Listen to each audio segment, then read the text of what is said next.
Title: The River of Ikenga. In the mighty kingdom of Umuoha, King Omenka the Just lay dying, his body wasting from a mysterious illness.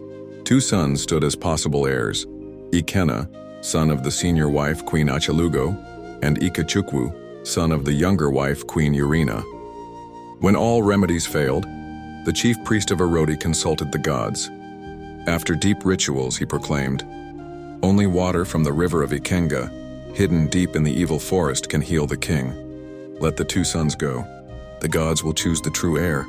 The evil forest was feared, a cursed land filled with spirits, dark magic, and death.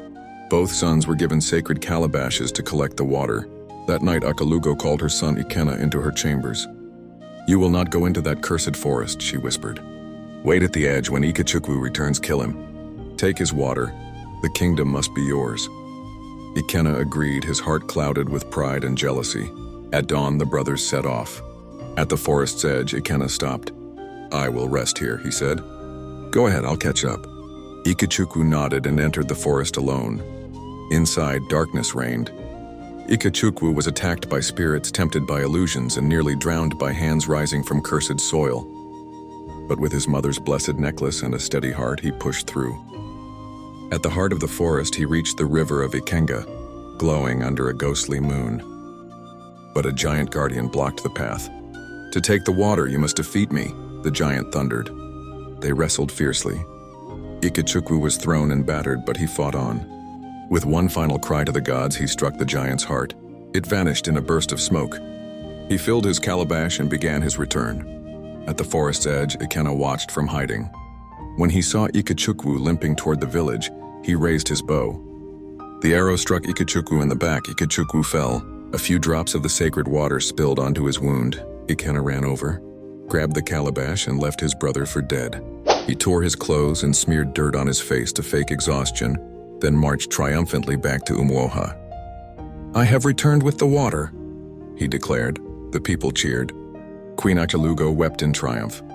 The chief priest received the water and began the healing ritual. But nothing happened. The king remained cold and still.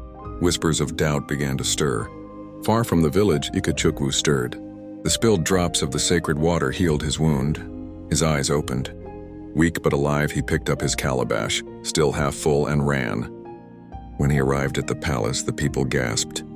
"It is Ikechukwu!" Achalugo screamed and fainted. Ikenga dropped his stolen calabash and trembled. Ikechukwu presented his own water to the chief priest. The ritual began again. As the water touched the king's lips, he opened his eyes. His skin glowed with life. The people shouted with joy. Ikenga screamed, his mind broke. He tore at his hair and fled, laughing and crying, into the streets. He became the village madman. Queen Achalugo, watching her plan collapse, clutched her chest and collapsed. She died where she stood. Ikechukwu was embraced by the king and the people. The chief priest raised his hand. "He who wrestled with spirits, who was betrayed and rose again.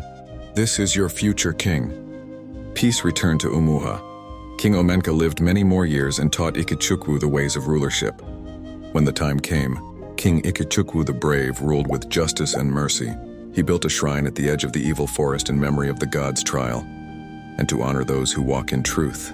And Ikenga, once a prince, wandered the village muttering to shadows, haunted by his betrayal. Ans Moral.